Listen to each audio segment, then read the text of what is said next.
Wow, vous avez la parole. Omar Diop, man nga waajal. Ñu maintenir carte yi bañ ko rocci comme ça ñu mën a suivre liste bi.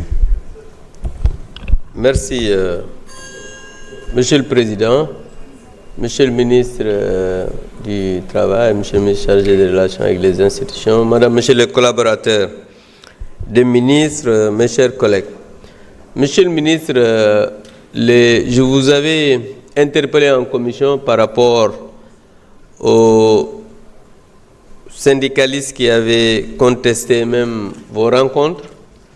Je pense qu'on les a... Vous-même, vous avez dit que oui, vous les avez rencontrés 4 fois, mais eux, ils disent que même si vous les avez rencontrés, ce n'était pas par rapport à ces codes, c'était par rapport au pacte de stabilité et que vous-même, et c'est vous qui l'aviez dit, que c'est l'Assemblée qui avait les textes, ce que j'ai contesté moi personnellement, parce que je vous ai dit qu'en tant que ministre, vous avez la possibilité de retirer le texte, mais aussi vous avez la possibilité de présenter des amendements, et même, comme vous êtes maintenant des spécialistes de bloquer, de bloquer, vous pouvez utiliser l'article pour faire un vote bloqué et faire passer le texte, parce que le gouvernement a vraiment cette prérogative-là.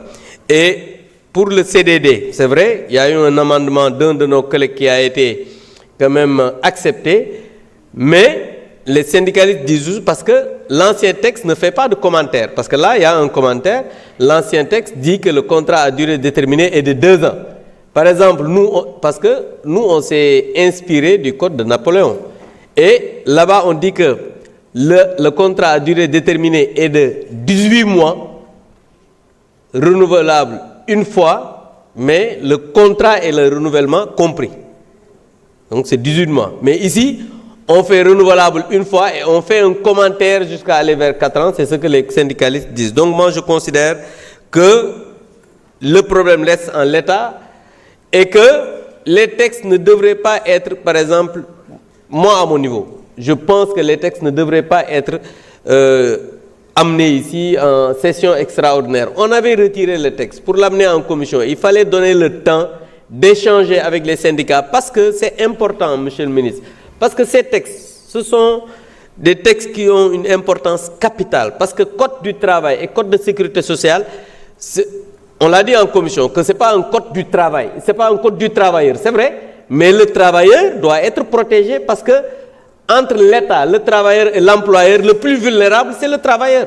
Donc le travailleur doit être protégé. Donc je considère que ces textes-là devraient avoir énormément d'échanges, de discussions avec les syndicalistes avant de revenir ici, c'est-à-dire le code du travail et le code de sécurité sociale, parce que même pour le code de sécurité sociale, la contestation que les travailleurs font, parce qu'ils se disent que l'État aujourd'hui, ce que veut l'État, c'est de contrôler ces structures-là. Parce que quand on voit, par exemple, les propositions que vous avez faites en supprimant, par exemple, le collège et amené des délégués de 32 ou bien 22 à 17, apparemment, ils ont raison, l'État veut contrôler ces structures-là. Et qu'est-ce que l'État gagne en contrôlant ces structures-là?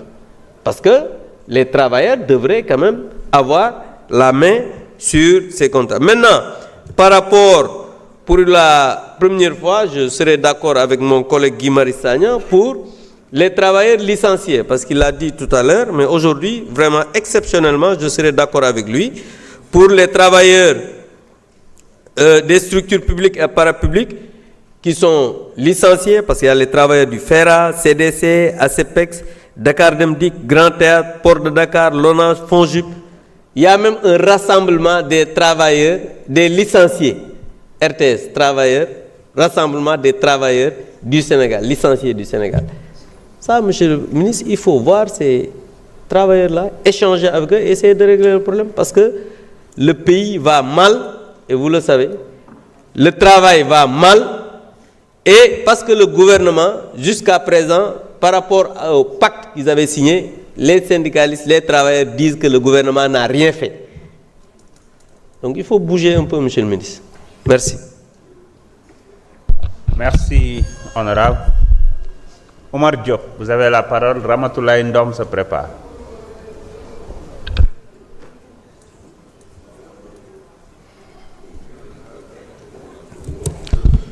أعوذ بالله من الشيطان الرجيم بسم الله الرحمن الرحيم اللهم صل وسلم وبارك على سيدنا ونبينا محمد. Monsieur le Président, ñu ngi lay nuyu di nuyu messieurs les ministres ak seeni collaborateurs ak sunu collègues députés yi waaye di nuyu sénégalais yi ñu seetaan ci biir réew mi ak ci bitim réew di ndokkeel nag booleem ummata Muhammad sallallahu alayhi wa sallam ci bis bu tedd bii nga xamante ne moom la ñu dëgmal muy gàmm gi waaye plus particulièrement njabootu Mawlana Ahmad at-Tijani radiyallahu taala anhu. hani an li Ibrahima allaha hilaaluhu hilaalum badaa li naadirina jamaaluhu. Cheikh Ibrahim Niass ku jaar ci moom mën a nuyu booleem umma bi yépp ndax alquran moo ne inna Ibrahima kaana ummatan waaye ala azimu laylal wilaadati xisbatan ida lam yakun naxwa alxaraami udulu. Cheikh Sidi El Hadj Malick mi nga xamante ne école am mooy xam la yonente bi sallallahu alayhi wa sallam. noonu la ñuy nuyoo ak ziar waa Ceneba waa kër maam Alaaji ak surafaawu yële nga xamante ne ñoo nekk ca Casamance waaye boolem njabootu Cheikh Abdul Qadir Jilani moo xam ña nga xamante ne ñoo nekk ca Ngumba Ngéewul wala ña nekk ca Njaasaan. di waxtaane nag li nga xamante ne mooy liggéey may wax sénégalais yi ne leen groupe parlementaire bii nga xamante ne mooy Pastef les patriotes passoire la tame la boo xamante ne luwaa boobu na dina ko wote na ci seen xel dal.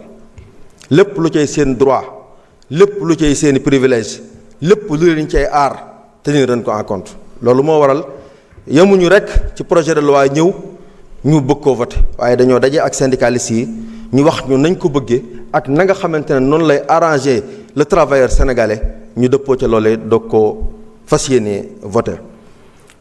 waaye bu ñuy waxtaanee liggéey dina ma yóbbu ci ma xalaat jëmm joo xamante ne c'est lui qui a sublimé le travail jëlee ko ci turu travail waaye yóbbu ko ci quête du licite. Cheikh Ahmad Bamba Xaadimu Rasulillah moom mooy wax ne liggéey mooy quête du xalaal. mu fekkoon fii un soufisme d'inaction soufisme boo xamante ne dañ doon toog rek di xaar yàlla mu ne waalam bi anna al kasba laa yunaafi tawakkulan fala takku daa idlaafi.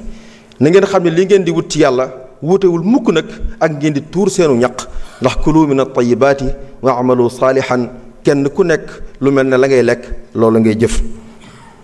waaye Cheikh Ibrahima Fall mi nga xam ne bu ñu ko tuddee xelum ñépp ci liggéey lay dem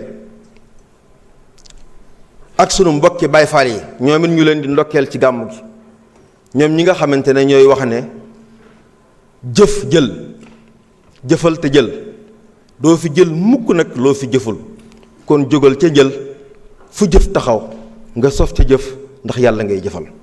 ñu leen di màggal ci bis bii di leen màggal ci jotaay bii ndax boolem ñii ma lem ci sénégalais yi ñii ñooy ñi nga xamante ne les composantes de la population sénégalaise te ñun ñoom la ñuy représenté seeni mbindaan lañu seeni jëwriñ lañu kon lépp lu leen ñor ñu te du am mukk occasion war a màggal lenn lu ñu war a màggal ci lenn réew mi te duñ ko màggal ji fii nga xamante ne mooy ngombalaan gi fii nga xamante ne c'est le lieu par excellence de célébrer les dignes fils du Sénégal des valeurs. Wasalaamaaleykum wa rahmatullah.